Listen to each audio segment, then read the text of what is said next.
And welcome back, everybody, to another episode of Benched with Bubba, episode 679. We're going to recap your week 17 FAAB and talk about some first half All Stars post ADP 200 and OCs this year, and probably go down some rabbit holes like Shohei Ohtani's already gone deep. And then, Logan Webb comes in the third inning for the National League and blows the lead. So it's 3-3 now. So leave it to the Giants to make things fun for the National League because not like we'll need home field anyways. So have some fun with that.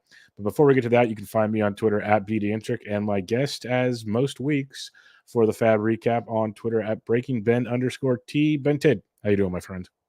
Hey, Bub, I'm doing well. On location right now, as we were just talking about. You identified the storm pretty well. It was like that Chicago hurricane thing, I think, came through New York today and hit me pretty good. Lost power, but was able to find a family friend that had power, and I'm ready to go. Yeah, Ben is dedicated. I had some work things on Monday that kind of prevented me from recording, so we moved it to Tuesday. His power goes out about 2 hours ago or so. He's like, "Don't worry about it. He's going to a friend's house and he's going to make it happen." So I appreciate it. I think the listeners will appreciate it too because we'll get to continue. We actually had a fun week 17 of FAAB to recap. There's actually some fun young names to discuss on that one and some interesting prices as usual. But I think this All Stars thing will be kind of fun because I was telling you off the airs. It's kind of standard for most content places to do a first half fantasy all stars. But we put the wrinkle on it, post 200 ADP, and we'll get to that just a second. But before we get to that, like usual, remind everybody what you have going on and where they can find you. Yeah, I'm writing on Sports Ethos. We just came out with a kind of in line with what we're doing tonight, All Stars article. I only was able to jot down some names. I think you went muted, my friend. Ben's on location. We're having some fun with internet, folks. So we'll keep going with that. But he writes over at Sports Ethos, does a weekly streaming starting pitching column for some usually deeper league starting pitching sources. So that's pretty fun. And he was going to tell you, there's Ben. Are you back? Yes, I wasn't sure if what happened there. Sorry about that. No, you're all good. It's internet, it's totally understandable. So I was telling everybody you write a deep dive, like deeper leagues pitching streaming article each week over there. Yes. And then you're going to mention something else you guys are doing. Yes, we just it's coming out in pieces. They asked everyone at Sports Ethos, all the contributors, to fill out a Google Doc with our All Stars, our duds, prospects, and things like that. So that's coming out in pieces. I think 2 parts have come out already, and I'll retweet that out whenever they get released. But yeah, fun stuff there. Yep, always good stuff there. Fun people over there at Sports Ethos. So we're going to go check all that stuff out. But let's have some fun here. Like I said, we're going to do first half All-Stars post ADP 200. We're going to stick with those seeds because that's kind of what we do for FAAB. Keep a 12-team format dependent. Obviously, these ADPs may fluctuate depending on league format, league site, so on and so forth. And then I did ADPs from March 15th till draft day, essentially. So we have over 100 drafts. So definitely there's a lot of options to be said. But each position was different. And I think this is also a fun exercise because with Ryan on Bubba and the Bloom, we've been looking at like first half performances versus ADP, and there's some positions it's very obvious you needed to be top heavy, and then it got ugly towards the bottom, and so on and so forth. So it's a fun exercise to dig in some more here. So we'll go position by position. We each picked a player, and then maybe some honorable mentions or whatnot. But we're not going to get to all the players because we only picked one each. So don't get mad and enter the comment world and say, what about this guy? There probably were more, but not at every position. It was rough at some. So, Ben, why don't you start out at the catcher's position and tell us who you picked for your catching all-star? Yeah, I was between who you picked and I picked. I figured, well, I actually own Ryan Jeffers on a couple teams, so I'll pick him. He's it's kind of hard for catcher. There wasn't too many performers that have really outdone their draft costs. I thought it's as you and Brian covered on your review, a lot of the early catchers are really at the top of the player rater right now for the first half of the season. So finding someone at post pick 200 is kind of tricky, but even with Jeffers struggling lately, I think he has done enough so far, at least in a roto league. If you're doing a head-to-head format, you may have dropped him already. And as happened in my 12-team head-to-head league, I recall him being on the waiver wire.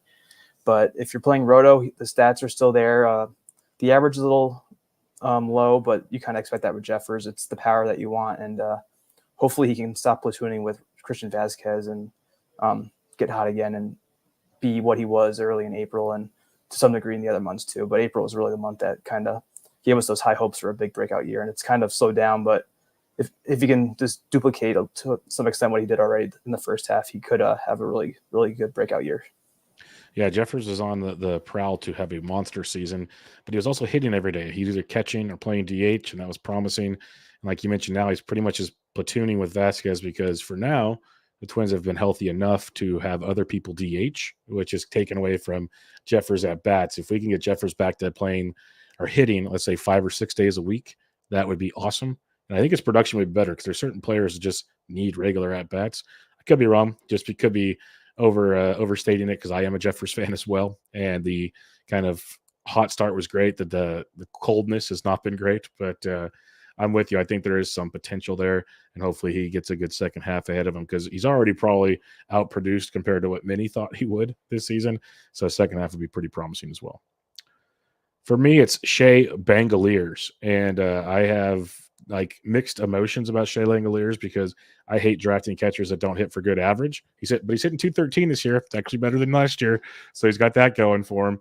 But you're getting more of what you like. You expected some power and whatnot, but 17 home runs in the first half is already outstanding. He had 22 all of last season. He has 50 RBIs already. He had 63 all of last year, and he's thrown in 4 stolen bases. It's already one more than last season's total. So he's hitting for a ton of power, stealing bags. I've always said he's the poor man's Cal Raleigh. Well, Raleigh's got like 20, 21 home runs this year. Raleigh's hitting like more like 230-ish, so he's hitting better. But very similar skill set, it feels like, between the two. And with Langeliers, he's playing every day because it's the A's, which is a plus. So if you can afford the batting average situation, or if it's so late in the season, your batting average is already shot, a guy like Langeliers is tremendous to have going forward because, as Ben could probably agree to, or tell me I'm completely wrong, it's totally fine too. When it comes to ratio stats, as this season gets going even farther now, it's harder and harder to fix big holes in ratios. So a guy like Langeliers that in preseason where you're like didn't want to deal with the batting average issue might not be an issue any longer. So something to keep in mind. But he's been awesome. Really curious to see if he can get that 30-plus mark by the end of the season. Maybe, for an A's team to have 50 RBIs this year is already pretty good, given they've been much better offensively than I think people gave him credit for. But I'll go Shea Langeliers as my catcher post ADP 200. That's a good pick, and I'm looking at his year-to-date stats. He also has 4 steals, which is surprising. Yep. So, and that's only half the season. So if he can just double that, you're looking at 8 steals and 30-plus homers from a catcher. And I think at that point you can ignore the average. You just don't want to stack him on top of someone like Randy Arozarena or anyone who's hitting close to 200. Because when you have a couple guys like that, then you really start to feel it. But yeah, things are getting a little more solidified with the ERA, WHIP, and average. You just got to still be mindful though, because they can be pretty bunched up still. It's kind of crazy how in roto leagues the stats can fluctuate so often and this far into the year. Everyone's so competitive, and they're doing the best they can. So you always got to stay on top of those things. Yep, most definitely. Let's head to the first base position, a position we've talked about being pretty top heavy and just ugly in general this season. So finding some all-stars at the first base position wasn't the easiest thing to do, but who do you have at your all-star? So my pick is actually someone who when I came on, I think week 1 of the season, we did 5 bold predictions. And one of mine was that Jay Cronenworth would be a top 150 player. And according to Razzball's 12-team player rater, he is number 87. So nice. Things looking good for that bold prediction. And Cronenworth, he's one of those boring guys. You're not really going to be excited to have him in a 12-teamer, but in a 15-teamer, he's as consistent as they come. He's had a couple of down years last couple of seasons, but he's sort of bounced back. They've had Cronenworth's been batting in the top of the lineup for the Padres around Machado and Tatis Jr. and when Xander was there. And on the year, Cronenworth has almost 50 runs, 50 RBI, so that's awesome. Especially where you drafted him, 13 homers, so on a 20-plus pace. And he's hitting 257, which is definitely a little bit better than he's done over the last couple seasons. And with average being lower this year, it definitely helps out a lot. And not to mention, he is also second base eligible. So if I have Cronenworth on one of my mid events, and I've definitely moved him around throughout the season. And he's always been in my lineup in that 15-teamer. So it's just that steady production kind of gets overlooked sometimes. And it's definitely more of what kind of league you're in is how you value Cronenworth. But even a 12-teamer, he's been super helpful this year. Is that the main event you're winning by chance? No, it's actually the one that was my favorite going into the season. It's the one that has guys like Pablo, Ozzy, Julio was my first round pick. So it's just been all these guys that have kind of come up short. I got Jake Berger on that team. It's most of my early picks aren't that good. I mean, I'm sitting like around 80 points, which that's good in a 12 teamer, but in a 15, it's like between 10th and 8th most of the time. It's got to have the hitting's gotten better. Some of the guys are trying to wake up. It's just trying to. I don't have high expectations at this point. It's just one of those things where you're just trying to see how high you can finish and maybe like catch third place. On the bright side, those players you just mentioned that are struggling in the first half, we wouldn't be shocked if they had good second half type thing. So that's you never know. You never know. It's not over yet, folks. For me, I'm going with the Candyman. I loved Jaime Candelario coming into the season. I had some pushback by some because I was like, look at, he had 22 homers last year at 251, played for the Nats and the Cubs. He looked healthy, this and that. I got pushback and I got it, but I understood it a little bit. But going into Great American Small Park, producing 241 average, 16 homers, 4 stolen bases. He's producing a little bit of everywhere that you're looking for it. And we're looking at Candelario, the barrel rate's the same as last year. The hard hit rate's just a little lower than last year. He's an overproducer or overperformer. And that's been his kind of, MO in recent years, but he's doing it and in a good ballpark and in a pretty productive lineup. So the first base, third base eligibility is nice. And those numbers he has, I'll take considering how slow he started out the season. So he's finished the last couple of months very, very strong. So I got Candelario as my first baseman of choice.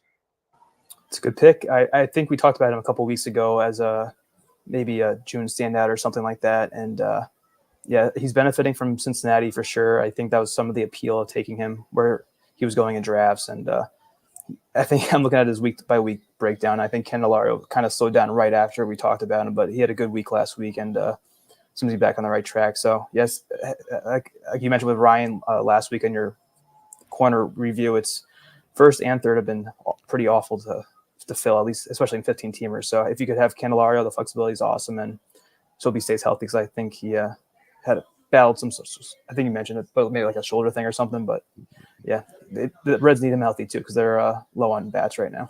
Yes, they are. And the honorable mention I will discuss, and we don't have to go deep into the honorable mentions, but I want to bring him up because it's a testament to the position being rough and the 15 team aspect you mentioned. Ryan O'Hearn hitting 274 with 11 home runs on the season and 3 steals. Like that's nothing to get, that's pretty good, especially in a 15 team league. Plays against all right-handed pitching in a good Orioles offense. So I want to give a shout out to O'Hearn who was going extremely late in drafts. I'll pull it up right here. If you look at Ryan O'Hearn, his ADP was almost 360 in OCs. So pretty nice return on Ryan O'Hearn. Second base, who do you have here? Because this is a amazing pick. Well, I give the credit to Bryce Terang for having an amazing season so far. He was a DC favorite of mine because he was going, I think, in the 300s in draft and holds, and just like that late speed is always tough to find, especially in the draft and hold where you don't have the ability to add guys off waiver wire. But looking at his player page, Terang has basically matched his production from last year. He's the same number of homers, 4 more steals, one fewer run, only 4 more RBI. But the big key with Terang is the average. He's hitting 277 this year after hitting 218 last year. I think I don't have the percentages up in front of me, but I think the big difference is the K rate, and he's fast. So hitting 218. I don't think the K rate was that high looking at the totals last year at 94 Ks, 400 at bats. So that's about 25% if you don't include the walks. So I think he just was unlucky with his BABIP last year, and this year it's kind of evened out. And I have him on a couple teams. I had him on a lot more teams last year, Terang. So I'm glad I kind of went back to the well. But hopefully the average stays there. And I think that's a big part. When you have 30 steals and almost 280 average with a consistent playing time, that's why Terang is going to be so highly rated this year. And I don't have the exact ranking, but I think he's 53rd overall according to Razzball. So it's a 5th round pick and a 12 teamer, 4th and a 15. So that's a kind of pick that really helps you win your league when you get that much value out of a pick that late. Yep, love it. Leading off for the Brewers, hitting in front of Adames and William and others like that's gonna, and Yelich, it's gonna help a ton as the season goes on. So I'm with you on that one. for me, I think people expected this name somewhere on this show. It was just given that Luis Rengifo would be an all-star in the second half of the season. He had an ADP of 257 for OCs, and he's hurt right now, but he entered the break hitting 315, which is one of the tops in all of baseball, 6 homers and 22 stolen bases. And to me, those numbers are even more impressive considering how hard it was for him to find regular playing time to start the season, which I was one of the more vocal ones of what are we doing around Washington. But took enough injuries. Now Rengifo hits every day, usually hitting second when healthy. He should be back right after the All-Star break, hopefully, too, which will be nice. But, yeah, Luis Rengifo, if he can continue to hit for – even if he hits 280, he'll hit enough, like 5 to 6 more home runs and steal maybe 20 more bases. And it's like the dude just runs. So – he is a tremendous talent that, to me, is putting up like Nico Horner type stats and a lot later in the draft. Yeah, I have to credit you and Ryan for your crowning him the mascot for Bubba and the Bloom, and I was able to get him on one team, so I didn't miss out on the breakout. But it's definitely great seeing those steals. I remember when we were talking about the Angels saying they wanted to steal more. I wasn't really sure who would benefit. It ended up being Trout while it was healthy. I figured Zach Neto would get it too, and I never really thought of Rengifo because he only had got like 6 steals last couple of years and decent playing time, so he didn't really stand out as a fast guy to me. But the 22 steals this year has been super helpful where I have him because they kind of replace what I was expecting from Tyro, plus the average and the eligibility. It's just been a mainstay in my lineup, and he's actually on that main event you were asking about, the good one. So I'm really hoping that he does come back this Friday because my team could need him. It's only fitting he's on a winning team, so that's good. The honorable mention would be Jonathan India, hitting 275, 8 homers, 8 stolen bases.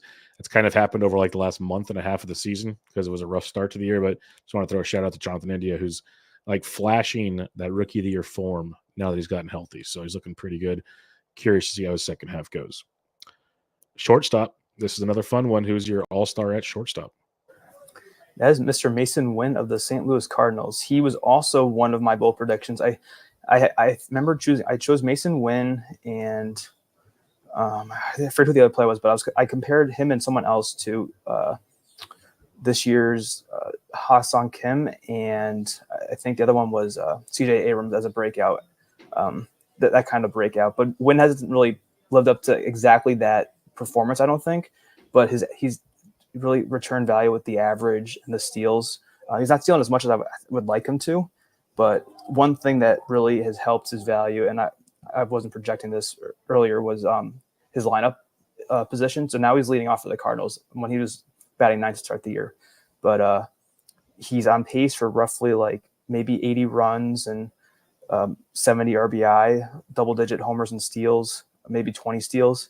And he's got a 284 average right now. So in a 15, it's a lot more valuable. I think he's still relatively value on the 12-team player rater. Let me just pull him up. He's 173. So he was going more than double that. He was going 350, 360 in drafts, maybe close to 400 in certain drafts. But yeah, he was someone I liked late, and I got him on a handful of teams. And I considered dropping him at one point but because of how shortstop was at the time, I was like, I can't really afford it. He has so much playing time. He's got that prospect upside, and I'm glad I stayed with him because he's been a staple in a couple of my FAAB teams and a couple of DCs as well. Yeah, ADP of around 350. That was like in a lot of 12s that I was in, he wasn't even drafted. So that was a very, very smart pick on that one. So that is good. Pat Monahan in the chat says Adames is going much later than he should have. Agreed. He had a down season in 2023, which pushed that down because 2023, that ADP went up after 2020. And Ben and I know very well how 2023 went with Willy Adames. So, yes, he's flashing that 2022 form yet again, which probably makes us not the happiest people, but happy for him, just not happy in general on that one. My shortstop, and I was either going to put him here or the outfield, but the guy's going to put here. Ben's using the outfield, and I'm just glad they're on the sheet. So we'll talk about the other guy in a minute. I'm going Ceddanne Rafaela of the Red Sox, and his ADP was around 250. It's been a really interesting season for Rafaela. Started out really good, and had some like bad production / playing time once in a while. Now he's locked back in as usually the shortstop every day. Plays center field when Duran gets a day off. But he's got 11 homers, 11 stolen bases, 246 average, 45 runs, 52 RBIs. Like the dude could be 20-20 with like 80 runs, 80 RBIs, hitting close to 250. Like, that's an outstanding season for a guy with his positional flexibility, for a young player in this situation. So I'm going to go Ceddanne Rafaela, a guy that I know there's a lot of high hopes for. His defense is elite, which keeps him in the lineup. And early in the season, maybe why he was drafted so late to begin with is, Trevor Story was technically playing shortstop. You had the outfield when O'Neill got traded to Boston, kind of clogged that up. So it made it interesting to see when Rafaela would play. But as all good things happen, good players, cream rises to the top. And Rafaela plays pretty much every day and produces in a big way. So I have Ceddanne Rafaela as my shortstop late round all-star. It's a great pick, Bubba.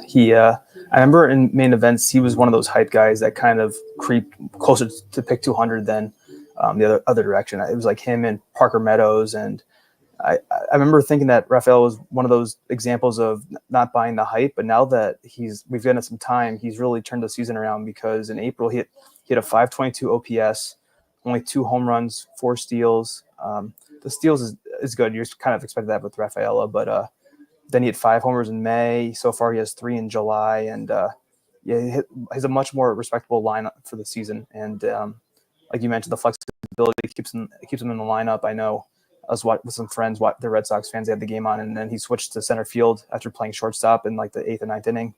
And so the Red Sox value that, and he's on pace for a great rookie year in 2020 with 80 plus RBI and runs would be awesome from where he was going. And the average isn't hurting you anymore. Like I mentioned, it's 246 on the year. And if you, based on how he's performed post April, it should be continue to climb as the weeks go on.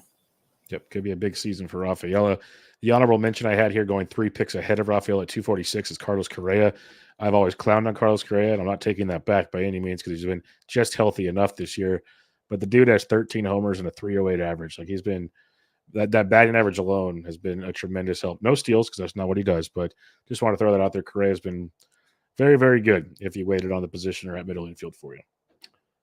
Third base, you got one of my guys that I pound the drum for every single season, because to me, this person's boring, but boring is beautiful. So who's your third base all-star?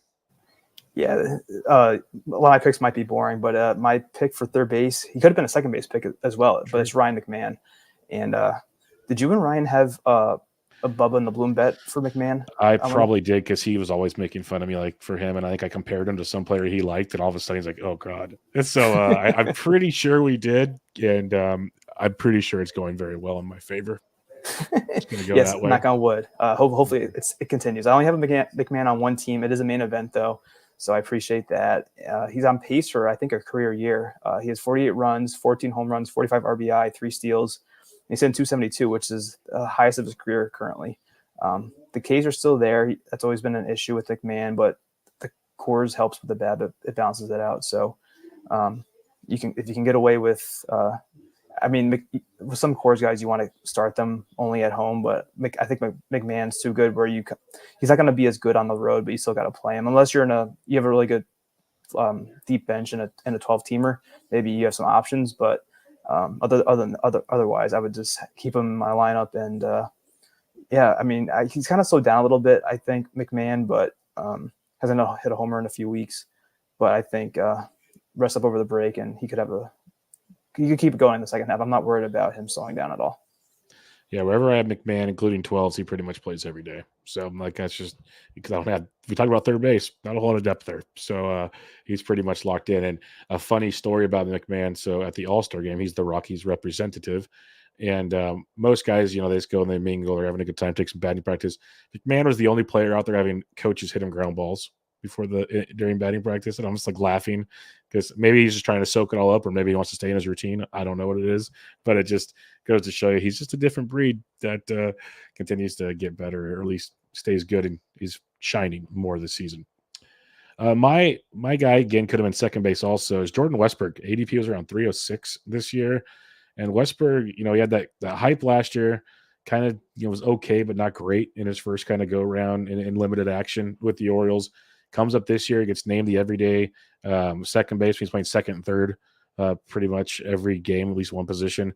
But he's hitting 271, Westburg is, with 15 homers and 6 stolen bases, 46 runs and 50 RBIs. So he's just sprinkling the stat sheet.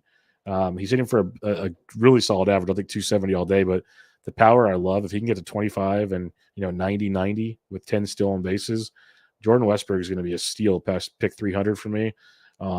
I have a few shares of him at either second base or third base this year, but it also helps the old adage, plays in a good offense, so he's benefiting tremendously from that. And there was a time earlier in the season it felt like we all had to drop Jordan Westburg, and if you hung on to him, it's paid off in a big, big way. So he is my all-star at third base.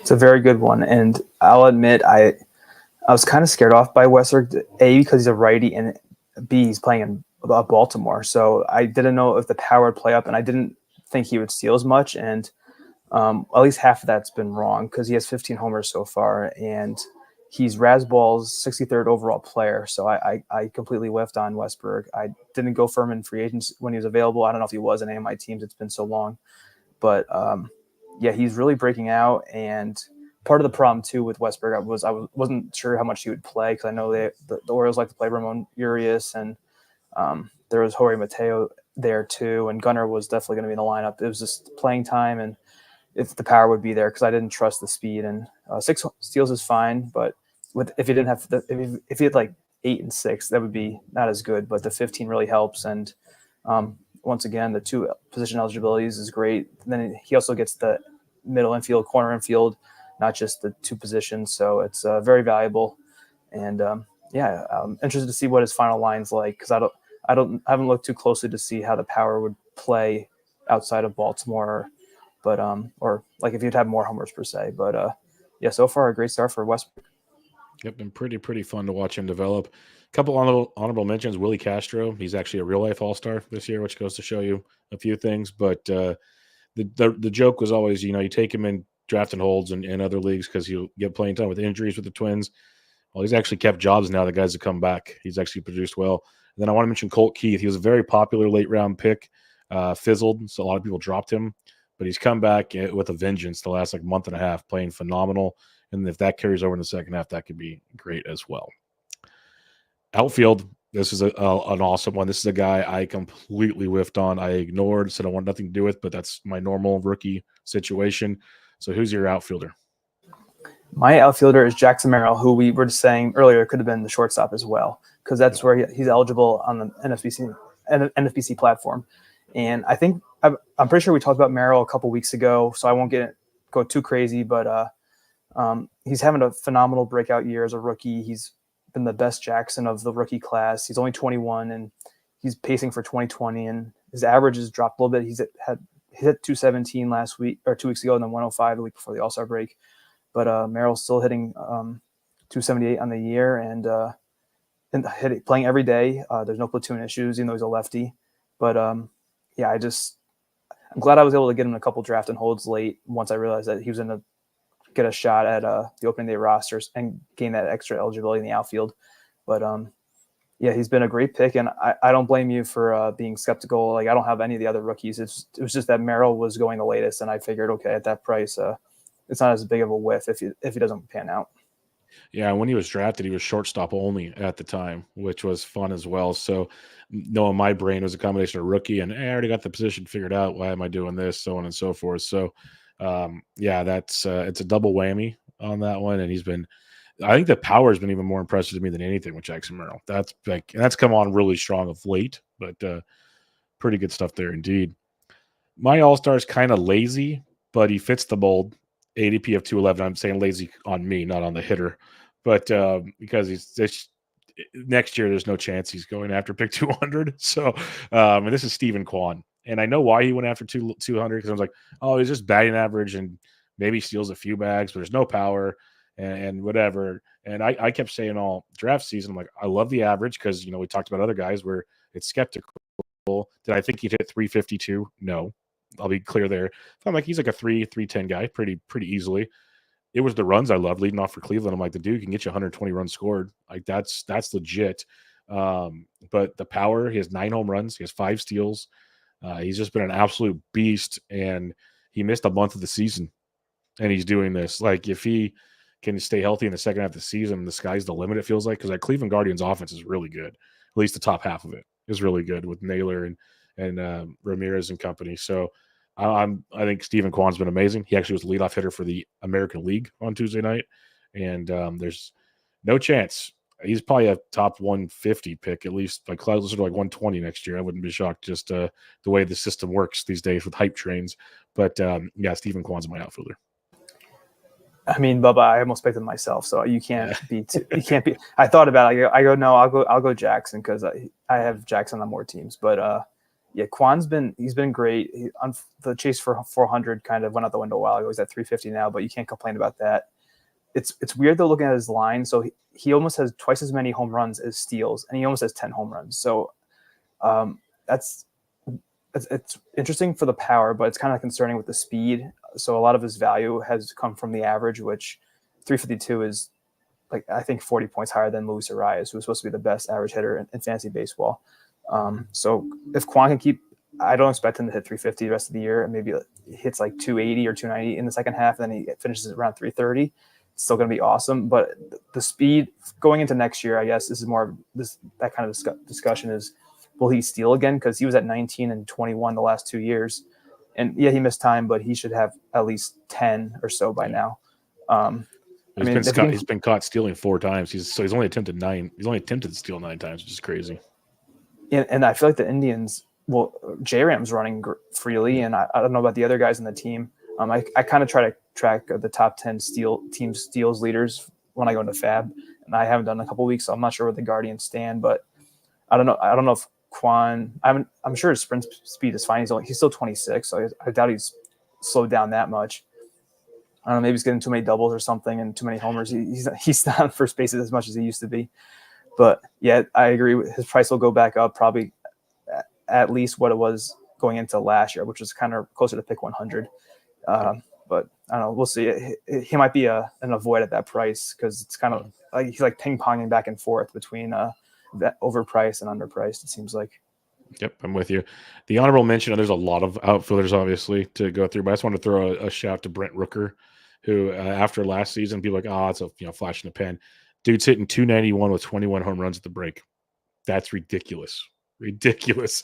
If you have Brent Rooker on your team, like that's game changer stuff, because just for fun, Rooker's ADP was 291. So that's like outfield 4 or 5 on some 12-team leagues. That's outstanding. Maybe a bench player on some 12-team leagues.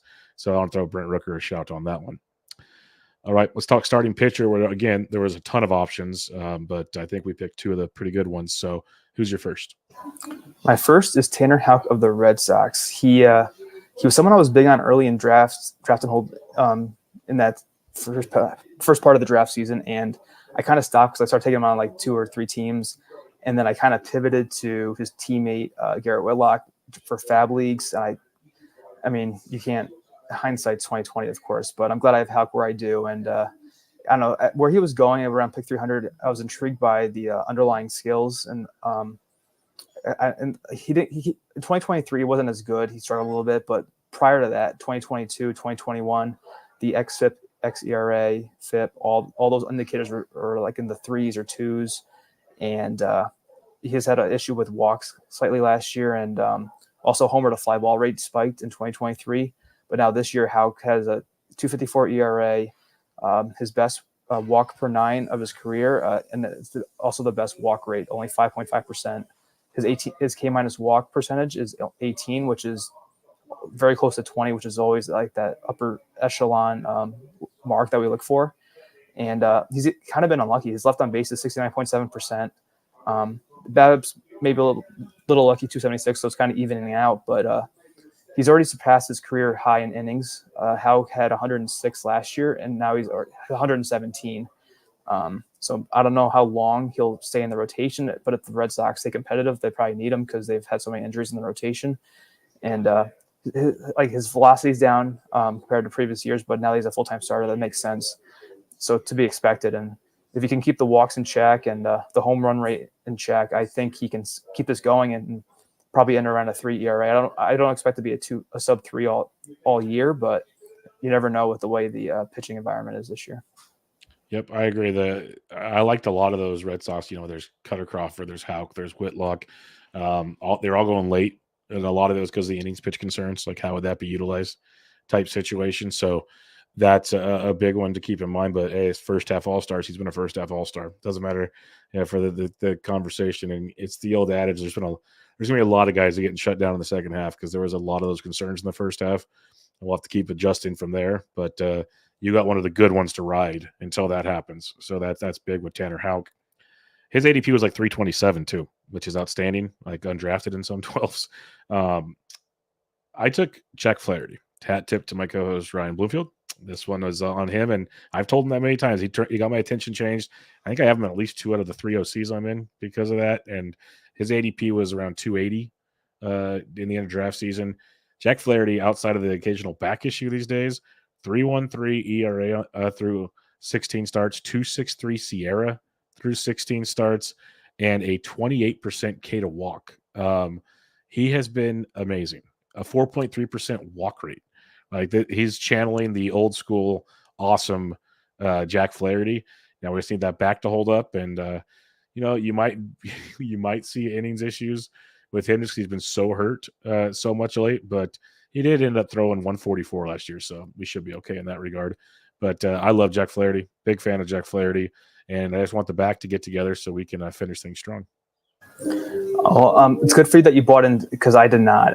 His last few years have been so bad, results wise, and even underlying metrics. But yeah, like his walk rate it's been cut so much. Only 4.3%. The K rate's 32%. So that's a 27.8 K minus walk percentage. That's got to be at the top of the list. I can't imagine anyone else having one that's much higher than that. And yeah, so it's like you mentioned the back. It's good that he came back from that. That was a little scary thing because I know he's had injury problems in the past. That kind of what derailed him from those 2 breakout years, 2018, 2019. And I'm glad it's props to Ryan for being big on Flaherty. I've heard other people mention on their podcast that they were in on Flaherty because of Ryan. And I did not cash in, unfortunately. I'm not listening to Ryan more, I guess, or something. But nah, he's not always right. Trust me. No. Hopefully, he's not listening because maybe he won't know about that comment when you guys record later. But yeah, so it's been a great year for Flaherty, and it'd be interesting to see what happens. Because is he a free agent after this year? I feel like he only had a 1-year contract. Let me double check. I just had his page up here. It might only be a 1-year deal. It might be one with an option. Jack Flaherty. Yeah, 1-year contract, free agent after this year. He's making himself some money right now as the kids. Yeah, that's good. He'll probably get traded too then at the deadline, I'd imagine. That's a good point as well because they're talking Tariq Skubals even on the market. So you definitely know Jack Flaherty is. So that is an option. That'll be interesting. The Giants sign and trade, like long-term deal. I don't care, do it, but they won't. Honorable mention, just had to throw it out. His ADP was close to 200, but Christopher Sanchez has been everything expected of him and more. He's been great. Ground ball rate's amazing. Would like to see more strikeouts, but overall he's been pretty good. All right, let's talk relief pitchers. And the one you picked had to be picked. He has been one of the best closers in all of baseball, let alone best value closers in all of baseball. So who's your all-star? There wasn't much to choose from because closer has been so. Yeah, so I'm like, I'm not gonna be nice and let you get an easy one. I'm gonna take who I thought was the best one, and that's fair. It's I did give you Rengifo though, so I think I could take Kyle Finnegan, and I have him on. I think one. I don't know if I have 2 teams with Finnegan, but I have one. It's that main event that's doing really well, and I think that's a big reason why the main event's doing so well. If you can get a value closer late, like Finnegan's been, that really helps, especially if the plan is to wait on closer. It's more of a draft strategy topic, but I think it's really helpful if you can hit late on a closer. It's risky, but it pays off if you can do it. And so one of the issues with Finnegan right now is, will he get traded? Because the Nats already traded Hunter Harvey to the Royals, and the thought was that Finnegan would be the one to leave. But I mean, as long as he's there now, it's so good because Harvey was his main competition, or like the backup plan, I guess. There was talk that both would get traded, but I actually have Harvey on that team where I have Finnegan. So maybe I'll have 2 closers. But with how good Finnegan's been pitching at, there's a chance that depending on who he gets traded to, if he does get traded, maybe he's the closer still. Who knows? That's more me being wishful with that possibility. But like Finnegan, I think he's finally. It's always funny because people always try to pick out players at every position that are gonna like flop. and everyone loves to pick on Kyle Finnegan, and he's kind of showed them up this year. The underlying numbers aren't the best, but his xFIP's 3.37. The ERA is 4.18, so a lot of hard contact. But the K and the walk rate numbers are pretty good. They've improved. At least the walk rate's improved compared to prior years. So I don't know if you can cash in on Finnegan. Maybe if you're deep in a reliever in a 12-teamer with trades, maybe try to flip him. But yeah, you've definitely profited from Finnegan if you have him. Yeah, he was in a lot of like my third relievers on a lot of teams. So I loved Kyle Finnegan late. I was surprised when I saw Harvey go already. I wasn't shocked they trade both of them, but the fact they traded Harvey already, I'm like, are they going to actually keep Finnegan? Or what are we doing here? You never know with the Nats, but I figured Finnegan would have been the first straw to go, not Harvey, but here we are. So that'll be fun. Pat in the chat says Mason Miller was dirt cheap. His ADP was 185. He did not qualify for the list. You mentioned Ronaldo Lopez. He did qualify. So he was one of those starting pitchers as well. My reliever, and it's fine that you took Finnegan because it's only fitting that the guy that was my most rostered player in the draft season, I should discuss. His ADP was 329 or about 330 during the end of draft season, and that's James McArthur of the Kansas City Royals. It's not always pretty, 3.99 ERA. That's not the best thing for a closer, but it is a 3.30 Sierra, which is promising. 14.4% K to walks, not great, but he's only got a 5% walk rate, so it's just a lack of strikeouts. But what I do love from a guy that you're getting at a 330 ADP, he has 17 saves so far this season and 4 wins to top it off. So to get a guy at 330, basically the end of the draft, third closer situation that's got 17 saves and 4 wins and his ratios aren't killing you, like to me, that's a closer I love to have. And he could be traded, but then again, they just traded for Hunter Harvey. So is Harvey the future closer? They keep him MacArthur. Lots of questions in Kansas City. The Central's still kind of up for grabs, let alone the wild card. So who knows what the Royals are doing over there? They're just staying good enough to, the questions aren't made yet or answered in Kansas City. So yeah, MacArthur was the dude for me, but it was tough to find late guys. That's for sure. I didn't even put an honorable mention at that position because it was like I was all, do I put Griffin Jacks? Do I put it was brutal. And then I saw MacArthur and I'm like, yep, we're good on this one, Ben. So Trevor McGill could have been a good one too. I'm looking at the player rate right now. That was one I was looking at before I saw MacArthur. I was just thinking, okay, I saw McGill's ADP. I guess Williams' injury was known by then. That makes sense. Okay, yeah, because Williams' injury came late in draft season, so that could have had some effect on it for sure. Any final thoughts on the first half All-Stars? Fun list of guys that goes to show you if you can I hate using the term get lucky late in drafts, but hit right late in drafts, you can have a major edge obviously on your leagues. There's definitely luck because like I was alluding to the late closers hitting on those. I considered Carlos Estevez, Kyle Finnegan, Alvarado's going in that range too, guys like that. And most of the guys have hit to some degree. I think so. There's another one I'm forgetting that hasn't been as good potentially, but it's definitely risky. And you definitely need a year with high turnover at the position if you're going to miss out on a late closer like that. Even those guys weren't that late. Like MacArthur was much later, but it's just, definitely luck plays a part. And the last thing I will say though is that there could have been so many starters. Like we didn't pick Luis Heel. There was Seth Lugo stands out. Like Pat mentioned Ronaldo Lopez. There's countless guys that we could have picked. So starters we could have like 2 rotations each probably. Yeah, it makes me really, and I know it's year to year, but it feels like it's happening more often. You can wait on pitching, man, or at least get like 1 or 2 aces maybe, and then you can wait. If you got to feel confident on the later picks, and if you miss them, you're going to be crying. But there's a lot of them. Like you could probably have a good 4 or 5 starters leaving the draft if you wait and get 3 or 4 of them later. Like you probably could pull that off. It's starting to feel that way more and more. So we'll see. Again, it's a year-to-year thing. Could always change, but fun little exercise, and it'll be fun to see where this ends when the season is over, to see if these names still stand out as the All-Stars after pick 200 or not. All right, let's talk FAAB recap, my friend. Week 17, OC FAAB, 12-team leagues. And the most added player, this was kind of expected this week because wasn't really available anywhere until last week, is one Rece Hinds of the Cincinnati Reds, picked up in 219 leagues, as high as $4.75 and as low as $1 because we're talking OCs, of course. In his first week of action, he got called up on Monday, fittingly enough. Hinds hit safely in 6 of 7 games. He hit 5 home runs. He had 9 extra base hits, 11 RBIs, 2 stolen bases. But Ben, there was a lot of people saying, the minor league numbers, he only hit like 216. He had power and speed, but a lot of strikeouts. There was concerns there. So when you entered FAAB, what were your thoughts on Rece Hinds? I thought I wouldn't be able to afford him because of how big his week was. And I also, too, I heard some other people, I think it was Waxman's podcast, how Hinds is shortstop eligible right now in the main event NFBC. And it makes no sense. I don't think he played shortstop in the minors. Real quick. Someone hit me up with a question, and I can't remember if it was my Substack or where. He's shortstop third base eligible on Fantrax. I know. I was baffled. How is that? That's weird. I mean, he was must have been like a nobody that none of the sites knew anything about, apparently. It's the only explanation I can give for that. But so Hinds had 126 strikeouts and 296 at bats in AAA, and you mentioned the 216 average. So usually it doesn't get easier when you get called up to the major. So I was skeptical of that.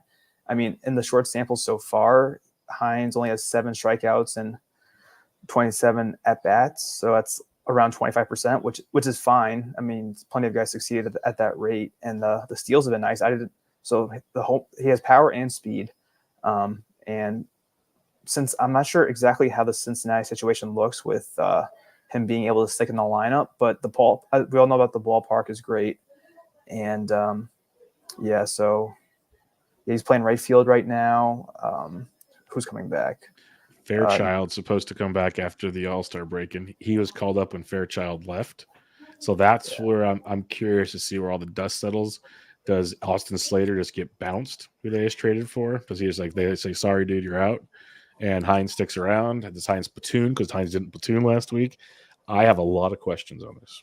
And Friedel's coming back too. I think maybe not as early as Fairchild, but I think Friedel by the end of July.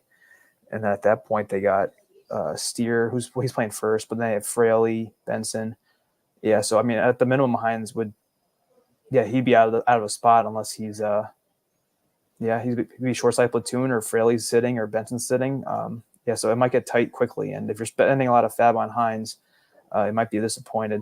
But I mean, at this point, if you have that much left, you might as well spend it. I mean, some teams have $100 left, but I knew the price would be too much for me, and I needed outfielders more. I didn't want to go crazy this week with the extended break. I was looking at streaming for the weekend, and I was kind of trying to stay small with my bids.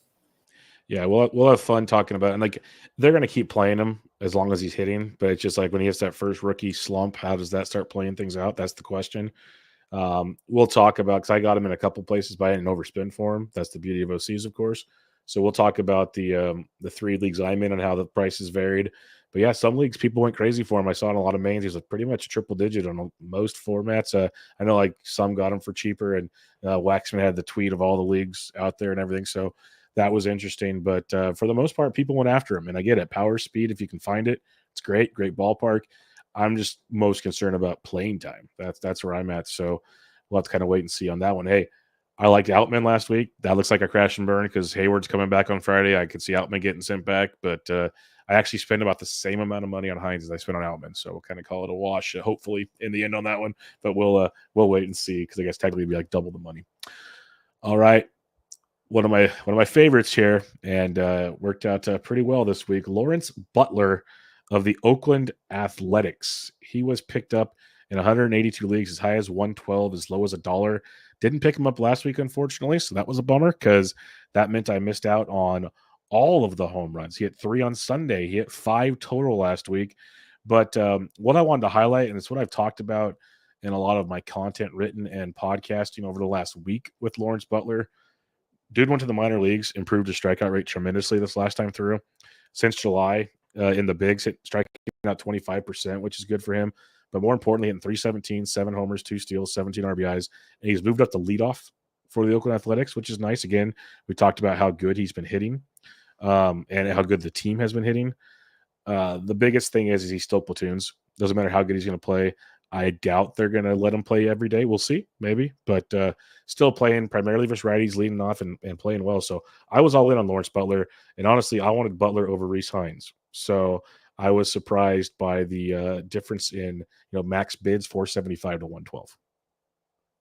Well, the difference between Butler and Hinds is that Butler's been here for a while before. He's not. He's let people down. He's let people down before. Yeah, so he's struggled in his time in the majors, and Hinds, you have a fresh slate and 5 homers in like 2 weeks. So it makes sense, but I don't think it's necessarily the smart thing to do. Yeah, you covered a lot of the points with Butler, the platooning, the K rate on the year. You said it has improved, so that's good, but it's almost 30% his K rate. After this week, I remember looking at Butler's StatCast, I think before it probably updated. There's a lot more red now than I think when I looked last time. And 5 homers in a week will do that for you. The XBA is 236, which is respectable. It's actually above what his season-long average is of 211. Yeah, I was hoping to stream Butler just for the weekend series coming up if I need an outfielder. And unfortunately, once you hit 3 home runs on Sunday in NFBC, that's not going to happen anymore. You're not going to get a cheap bid on whoever does that. But so yeah, I got left out in the dark with Butler. But there were times earlier in the year when I thought about streaming him. I think he had stretches earlier where he got hot. He's such a streaky player. But yeah, hopefully he's young. He's 24, and I some of the concerns I've heard, which I agree with, is if the A's trade all the guys who are doing well for them right now, what's going to be left for Butler in the lineup? I mean, he'll get all the playing time, which is great, but will the run production be there? And that you definitely need that too. With I mean, especially in deeper leagues, you need something from whoever you're starting, and he has the power and the speed. The average is a risk, and those runs and RBI totals potentially too. No, and the trade thing's a very valid point. I'm just hoping the upside's there because he's 24 years old. So I'm hoping that means we have an improvement of things to come in that regard with Lawrence Butler. So I'm a big fan, and we'll see where it continues to go. And do I expect him to be this good? No, but I know I had to raise my bids on Sunday when he had 3 homers. That was a bummer. So that's just the way we live in. And I need and the leagues that got aggressive, and we'll talk about it, is the teams where my total points hitting was bad. Like I needed hitting help very badly. So I'm being a little more aggressive in the hitting department. We'll see if it pays off or not. Luis L. Ortiz of the Pittsburgh Pirates picked up in 92 leagues, as high as 39, as low as $1. Ortiz has entered the Pirates rotation. He's made 3 starts for the Pirates now, going at least 5 2/3. He's gone 17 2/3 in the 3 starts, allowed 1 run in each start, and he has a total of 16 strikeouts, about a K an inning in each start almost. So he's been very good. Once a highly touted prospect that never really figured it out. Pitch mix has changed. Are you in on a guy like Luis L. Ortiz? I am, and because of injuries, he's actually been starting in one of my DCs for many weeks now. So I've been able to benefit from the production. Which with guys like this, sometimes you miss out on them on your bench, and then when you start them, finally they get blown up. But luckily, I haven't had that issue with Ortiz yet. Knock on wood. He's someone I've written about in my article on Sports Ethos as a deep league and a main event edition, or like an NL only. The only thing that's kind of frustrating with Ortiz, and I mean, I knew this playing him in my DC, but it's the role is always changing, it seems like. So if you go on like Rush Resource right now, he's not projected in the Pirates rotation. But if you go to RotoWire, their starter grid, he's projected to start next Monday. So it's always a question of what's his role on the Pirates. But even if he is a follower for an opener, he has a good chance for a win. And he'll the way he's pitching, he'll get maybe 4 or 5 strikeouts per outing. And one of the big things with Ortiz this year that I really like, and was an issue for him last year, is the walk rate. He only has 19 walks in 66 innings, and over the last 5 weeks, has only walked 2 batters. So he's definitely got the control in check, which has helped him succeed a lot more this year. He's got a 2.83 ERA in the year, 3 starts. So like I said, a lot of bulk relief work, but that's still valuable in the deep league. And if he can stick in the rotation, he could be that prospect height that you mentioned he had last year. But just keep an eye on the role, and but like I said, he's valuable no matter what he does. And maybe if he's a bulk reliever, you get like more 2-start weeks out of him, and with quotes 2-start weeks, even if he's out of the bullpen. Yeah, no, I was very much interested in him. I don't think I got him anywhere this week, but we'll obviously double check in a bit. But yes, Luis L. Ortiz, as Joe G says in the chat. Make sure it's that, not the other Luis Ortiz. Just there's a Phillies Ortiz and a Pirates Ortiz. You want the Pirates one, so make sure of that one. AJ Puck, he was added in 70 leagues as high as $50, as low as $1. Two reasons here: potentially thinking Tanner Scott gets traded and Puck's the closer. But I also wanted to mention, since leaving the rotation on May 13th, Puck has made 25 appearances out of the bullpen. He's allowed runs in only 3 of those appearances. 2 of them he allowed 3 earned runs and 1 and 1. So he's allowed 7 earned runs total, which is a marked improvement on what we saw as a starter, which has given him a 2.39 ERA, a 2.98 Sierra over that stretch, 21% K to walk. It is a 26% K rate. So Puck's looked a lot better out of the bullpen. And if he can stick in and somehow get a closing role out of this, this is a great spec time to get AJ Puck. I agree. And he is on my main event team where I have Hector Neris, who I've been very unsure of what his future holds. And I actually even started. So that team, I'm trying to preserve ratios because I have a pretty good strikeout total. And it's getting to that point where you don't want any blow-ups to knock you down in the standings. So I started Puck this past week, and 4 strikeouts and a win is what you hope for from a starter, like a 7th starter. So I was happy with that. And it's unsure of what the plan is with Puck and the Marlins.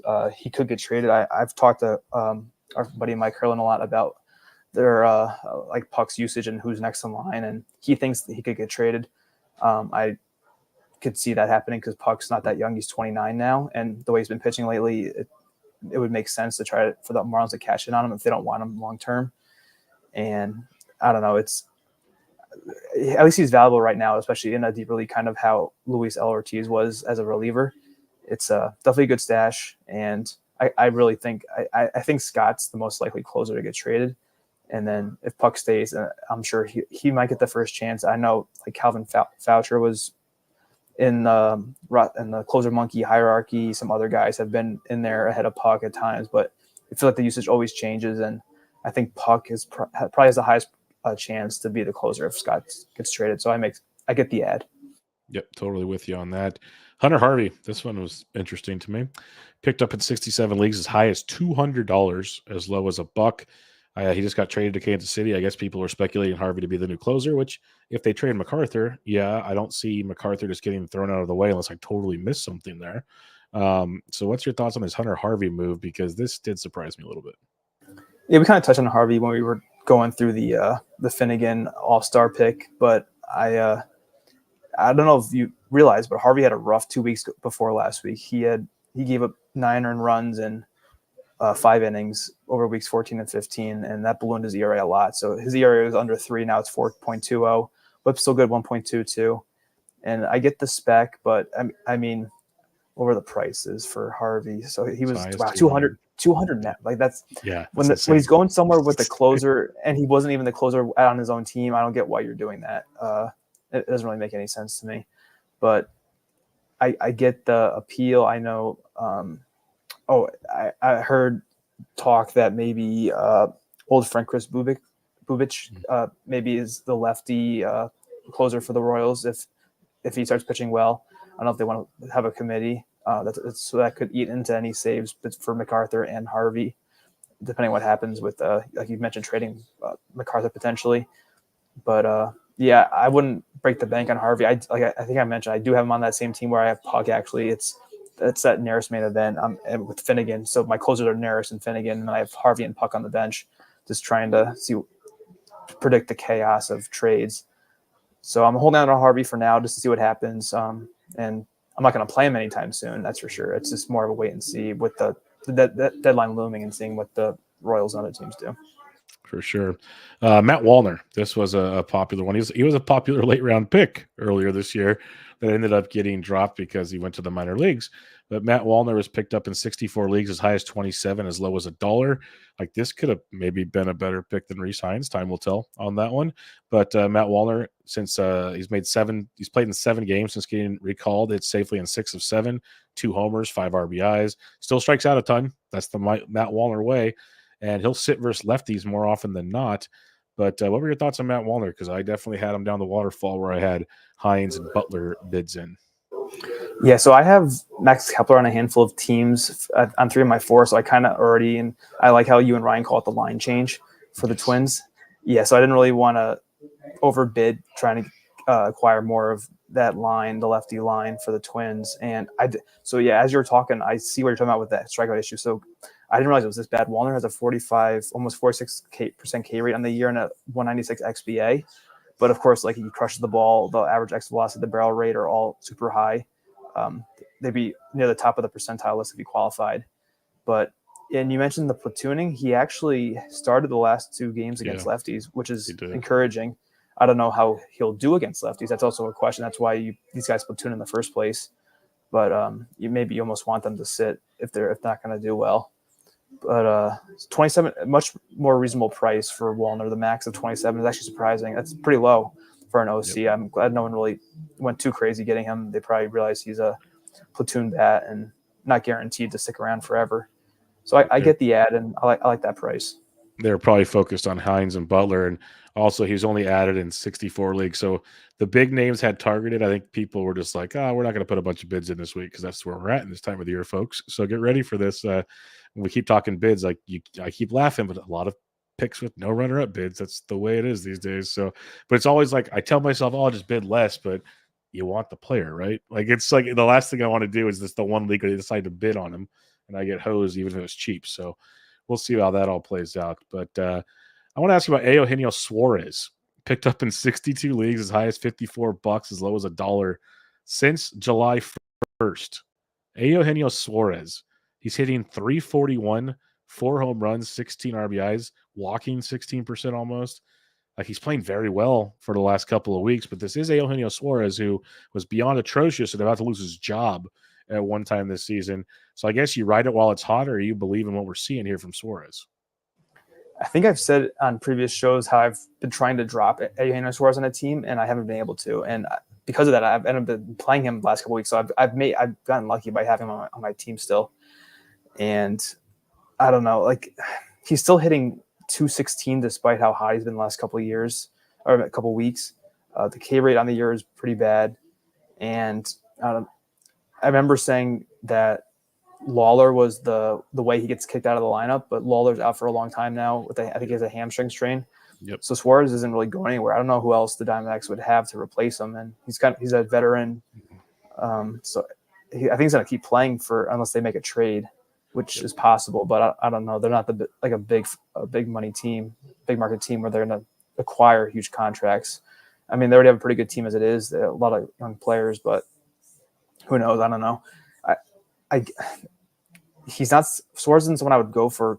He's more of a 15 teamer than a 12 because of the boring production. Like I remember he projected pretty well. He was kind of going around Matt Chapman, and they kind of similar profiles, high, decent power, good runs and RBIs just from playing in the middle of in the lineup. It was their projection. So I did draft Suarez on a couple of FAAB teams, but I cut him on one a while ago, and I don't know. I think people are just chasing the hot streak, and they're probably going to get more of what he's done most of the year, and that's not really much. Yep, I'm with you. It's like if you're going to get him in a 12, I would have gone a lot cheaper just because it's like I know it's a stream. I know I'm going to end up dropping him, so don't go crazy on it. But hey, to each their own. Juan Yepez picked up in 58 leagues, as high as 39, as low as $1. Former Cardinal Juan Yepez. He got promoted to the Nationals when Joey Meneses got sent back to AAA.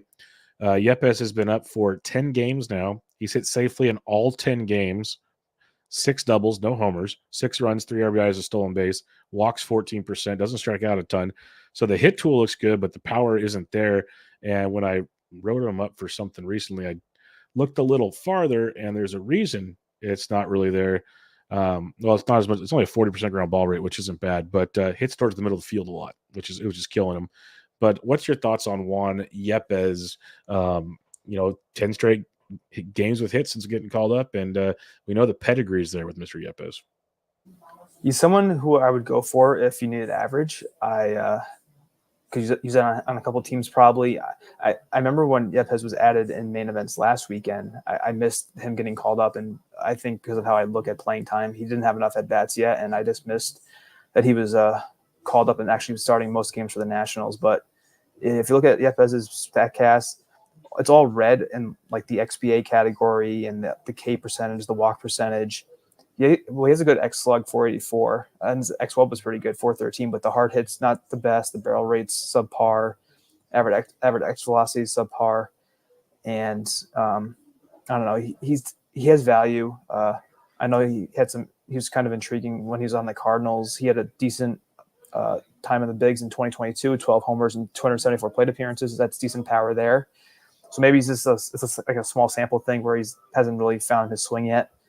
But the big thing is he's a corner, he's a first baseman, he's getting playing time and with a good average. So I see why that's appealing. I missed out, I think, on getting him in my leagues because of the 15 teamers a little more aggressive. And I mean, what's he hitting? He's like 380 right now. So it's going to come down. So you're not going to get a 380 player going forward. You're probably going to get like a 2-something hitter, which is still good, but just I don't think the bids were that high either. 39, yeah. So more reasonable bids. Like you probably the focus was on Hinds and Butler. Yep. So not too bad for Yepez, but just don't expect a whole lot, I don't think. Last guy I want to ask about here before we recap our FAABs. It's a guy that Uncle Ted's talked about a lot lately. Angel Martinez of the Cleveland Guardians picked up in 53 leagues as high as 43, as low as $1. Since he was recalled on July 4th, 275 average, 2 homers, hits second every game for the Guardians, plays primarily center field, but plays a little bit of everywhere, doesn't strike out a ton, feels more like a 15-team play than a 12-team play. But do you have any thoughts on Angel Martinez? Because like I said, I didn't really want him in a 12, but I guess I could see the 15-team appeal. I think that's where most of the value is with Martinez. I don't know much about him, so 22 switch hitter. So that's good for him second in the lineup. I just pulled up his minor league page. So he only played 29 games. Maybe he must have came off an injury so far this year. 5 homers, so 1 every 6 games. That's pretty good, actually. 294 average. He has some speed. He's averaged like 12 steals per season, and not in a lot of games either. So he seems pretty fast. Was decent pop, about a 10-10 player, 15-15 maybe. So, I mean, I don't know how that projects to the majors, but the playing time is there, like you mentioned. He got 31 at bats last week, so that's really good. That's a very high total for a week. And with the 2 homers, that probably helped drive the price up a little bit too. So, yeah, I don't know. Like he's shortstop eligible right now, I think. And so middle infield's been a little better than corner. I think that's kind of what you and Ryan took from your position first half previews. And so maybe not a lot of teams needed Martinez because they already had multiple middle infield options. He was pretty reasonable, also max bid of 43. So no one really broke the bank. That's good. Like kind of with because I missed out on Martinez where he was available last week probably. And he's actually available in my OLAC, so I could add him there if I really needed it. But I'm pretty deep at middle infield there. So yeah, I don't know. I don't know how he projects rest of the year, but low K rates, so maybe the average will be there. And the Guardians, they've had issues with shortstop because Brian Rocchio has been awful. So I could see Martinez if he's been playing that position. He's been primarily playing outfield, center, right. Well, he played all over the outfield primarily. 2 more games he gets outfield eligibility. Yeah, that's why it's a very weird one for me, to be honest. Yeah, and they have outfield options. I mean, but they have a lot of bad outfield options, I guess, too. That is true as well. So yeah, who knows? They have Brennan, who he's been all right, I think, but I don't know. Yeah, and Quan and Brennan, and then it makes sense to have Martinez be the last outfielder. So. For sure. Well, we'll see where it goes. But for now, I'd say 15-team only, folks. All right, Ben, let's recap our FAAB moves from the week. If you're ready, I'll let you fire away with your 15-team leagues. I'll do my 15s, then we'll do your Yahoo, and we'll do my 12s, and we'll see where it goes from there. All right. Sounds good. Yeah, it should be pretty quick for me. I was pretty cheap this weekend.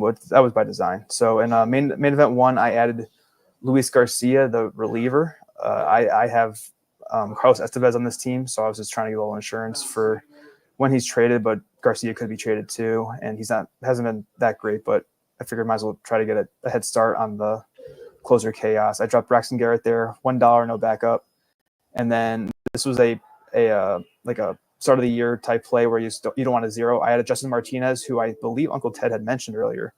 Yes, he did. Yeah, so before I go to bed, I'll turn on MLB Network, and usually it's the Dodgers or Diamondbacks or the Giants are on because of the late games. And I've watched Martinez pitch, and he is nasty. I'm sure you've seen him too against the Giants, and he goes multi-innings sometimes and gets multiple strikeouts. He had like a 3-inning outing against the Dodgers with 5 Ks, got the win. So, and he throws like 99 with movement. He's really filthy. So I figured, hey, get him for.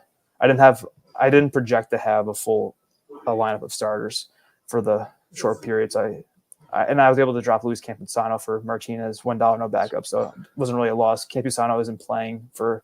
Yeah. I mean, he was bad to begin with, and now Higashioka is producing over him. That'll be a common drop for me this week as well. We'll get to that. Yeah, I was not concerned. I wasn't worried about dropping Campusano where I had him, which is kind of sad, considering where he was picked and what kind of prospect he was at catcher. So, another story for next week. Yeah, so that was it in main 1. Main 2, only one move here. Same idea. I had a Joey Loperfido. I dropped Tyrone Taylor, $4 no backup. I had a ton of outfield ads on this list, and Loperfido had 2 games coming up, I think, projected against 2 righties. And Taylor, I thought he did play, but his average was so bad, so the Mets started setting him, so he was expendable. But I got a couple homers out of Taylor, so that was all right. And then main 3, same thing. I had Justin Martinez again here. I dropped Hayden Wesneski, $1 no backup. And then I actually had 2 free pitching spots, so I also added Kevin Ginkel. I dropped Josh Palacios, $1 no backup. Palacios I could have kept, but I had plenty of position out options, excuse me, and I have a couple of guys who are injured or stashed on that team, so I wanted to try to avoid the zero at pitching. And then my last one's my OLAC. I added Austin Wells. I dropped Luis Campusano here, so I'm adding Austin Wells for Luis Campusano. That's all you have to know, really. Again, similar situation, my friend. But Austin Wells, though, so with Wells, Trevino's hurt now. He hit his quad. He's gonna be out for a while too. Grade 2 quad strain.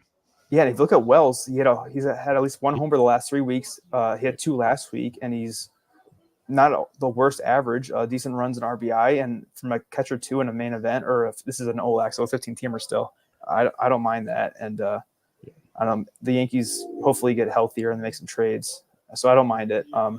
I was fine going $7 and no backups. A little upsetting, but oh well. Catcher's rough. You had to get him. You had to get rid of Campusano. You had to get him. I get it. Yeah. I don't. It's only $7. It doesn't matter really. And then here, AJ Puck was available, but I wanted to use him as more of a fill-in versus a stash. But I might just keep Puck. I dropped Ben Brown, who his neck thing. It doesn't seem to be getting better. It feels like $3 no backup. And then also, I think Uncle Ted mentioned this player, and I heard him on plenty of podcasts as well, was Jose Budo for $1, no backup. I dropped Hayden Wesneski again. He's kind of like Justin Lawrence in that Budo is getting a lot of long relief appearances for the Mets, and he's pitching well. And I think, his name's slipping me.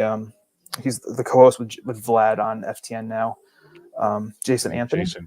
Yes, he was big on Budo. He was even stashing him when he was in the minors still. So a lot of people have their eyes on Budo, and more for deep leagues, of course. But if he goes into the rotation, I rostered Budo at one point when he was in the Mets rotation.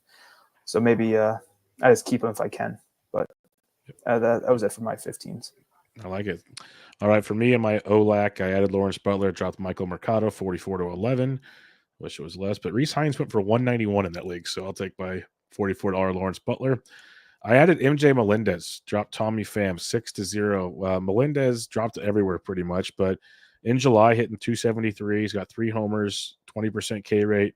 Looks like he might be I'm willing to take the chance now to see if he's going to start finding that swing from before, playing much better. So Melendez was on a lot of my bid sheets this week, like even ahead of.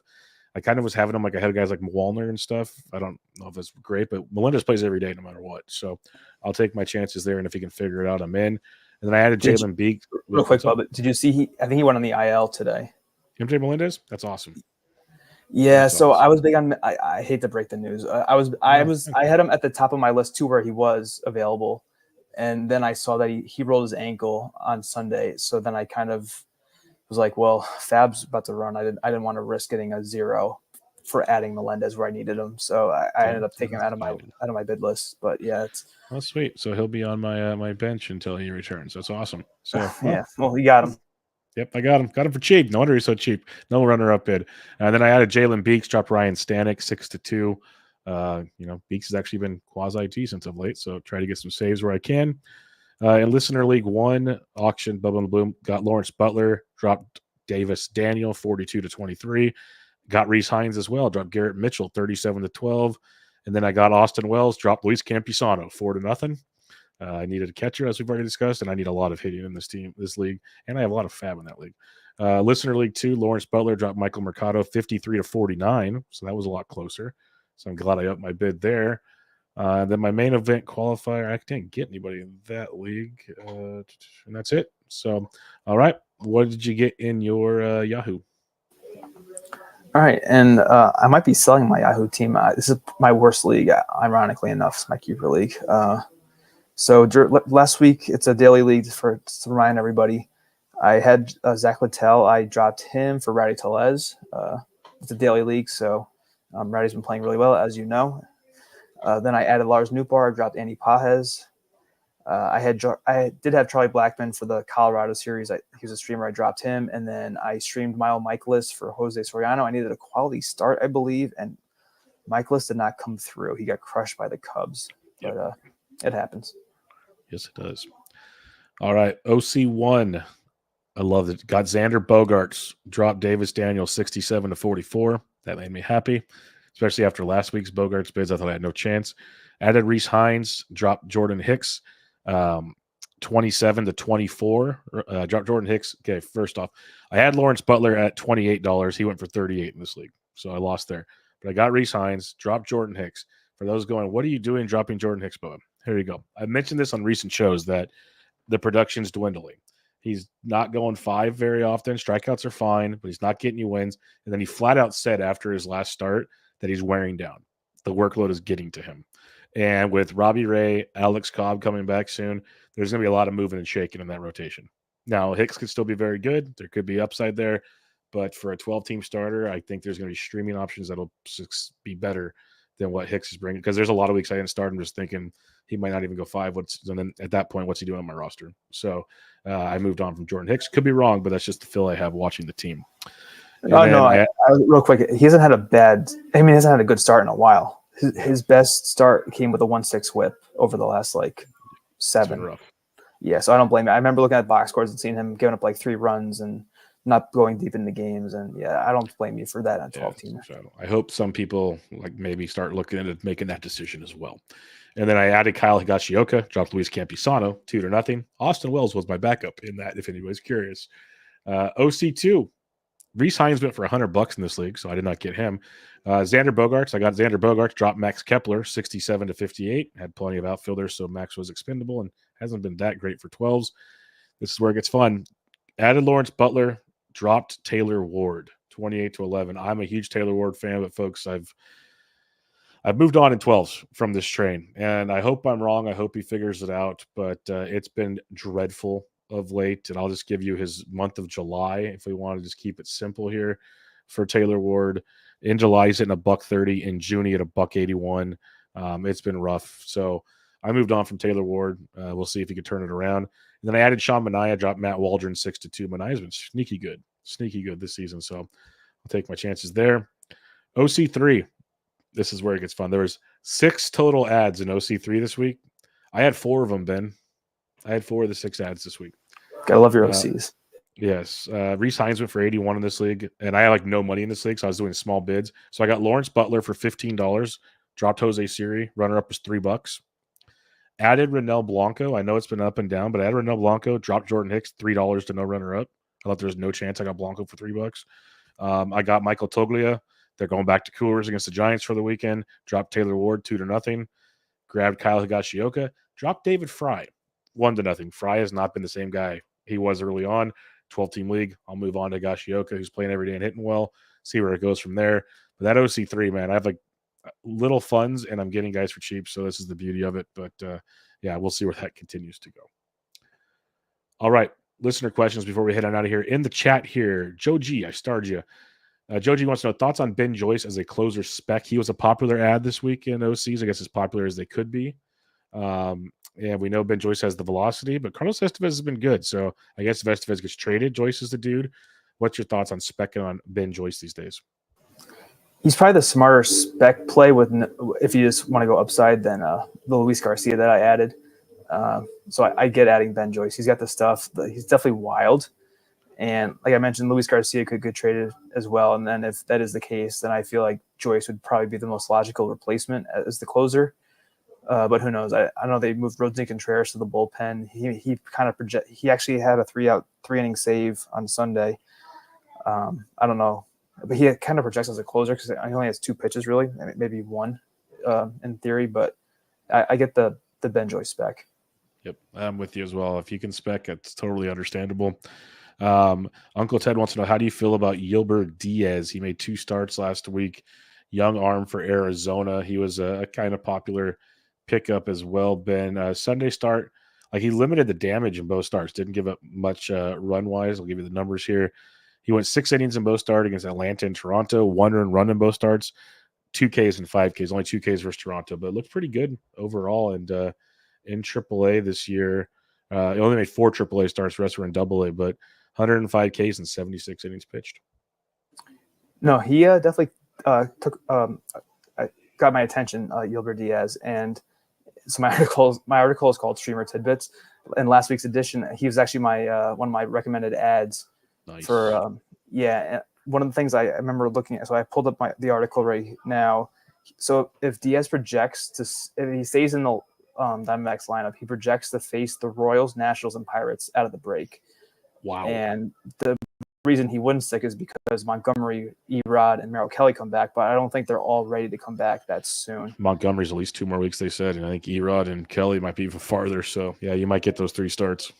Right. And Diaz, I remember, so he had one of his 2 starts, like maybe only 1 strikeout, but the other one he had 5 or 6. So, and I think he throws pretty hard. And I did have bids for Diaz, I think this week where he was available, but I didn't bid a lot because of the uncertainty, and he would have been a 0 for the upcoming weekend, and I was trying to not get zeros if I could avoid it. But yeah, I like Diaz as a spec play, probably more so in 15s, but I don't know about 12s. In 12s, I'll stream him, but again, it's 12s, so I won't break the bank for him. Or 15s, I could see being maybe a little more aggressive if he's going to stick, because you'll utilize him a lot more in those situations. Todd Whitestone has a question for you, Ben. He says, Bubba, ask Ben, who has a lot of street cred because he continues to lead his main event league, how many home runs Rece Hinds will have by the end of July. Remind him that this is you, by the way, should consider that he's already hit 5 home runs in his first 22 at-bats. So by the end of July, how many home runs does Rece Hinds have, Ben? I got to find the mute button. Todd is very funny. I appreciate Todd a lot. And so it's July 16th. We have like roughly 2 weeks left. I will say he finishes with 8. He had 3 more. Uncle Ted says 5, as if he doesn't hit one the rest of the way. No, that's a perfectly good answer as well. I kind of wanted to say 5, but I'll say 3. I mean, it's 8, 3 more. That's funny. But yeah, I'd say 7 or 8. I think he gets a couple more. They'll have a few games there. Ted's got the popular Aristides Aquino comp. It's more playing time for me. I think the talent's there. As long as he plays, he doesn't have to hit 400, obviously. I still think he can run into 2 or 3 homers, as long as he plays. So, I think 7 or 8 is pretty fair when all things are said and done in July. But, hey, time will tell. But time won't tell is we're going to wrap things up here, Ben. Another fun episode in the books. Thanks for squeezing this in and, going to a friend's house to record this and make it happen. I appreciate that. Final thoughts before we head on out of here and get ready for a weekend of baseball. And then we're back to, it's weeks. We're going to be week 18 FAAB technically. So we have less than 10 weeks to go. Because it's like 26 weeks or something like that. Like we're getting really darn close. Another reason why I wasn't afraid to start spending a little more money on statistical needs where I need them. For sure, yeah. And I keep track of my FAAB for my 4 teams, and there's 10 weeks left of FAAB. So yeah, we're basically a third left, which is kind of crazy to say. I remember we were just approaching the halfway mark, but that half to the third goes quickly, and the All-Star break doesn't really help that slow down at all. but yeah, to go back to being on location, anything for the pod, Bubba. I always appreciate you asking me to come on. So I'll try to help you out when I can. And it wasn't that bad. You have good friends, and so yeah, it was a good show. And probably saw me yawning. It's a little late for me. I thought about that. I saw, I looked at the clock. I'm like, yeah, it's late for Ben. We got to get this thing moving here. He's got to get some sleep here. Yeah, I get a little over an hour before I usually go to bed. But yeah, it's been a busy day at golf, and now all this with the power out. So it's been a crazy day, but it was fun recording. Well, I appreciate it. You go enjoy the rest of your week. I know you have some fun plans. I won't not disclose on the show because that's not anybody's business. But you go have fun with that, and maybe we'll see you next week. I haven't got that far ahead in my scheduling, but appreciate you as always. Everyone, check out Ben on Twitter at BreakingBen_T. His work over at SportsEthos.com. You can find me on Twitter at BDintric. And for now, this was Bench with Bubba, episode 679. Catch you all next time.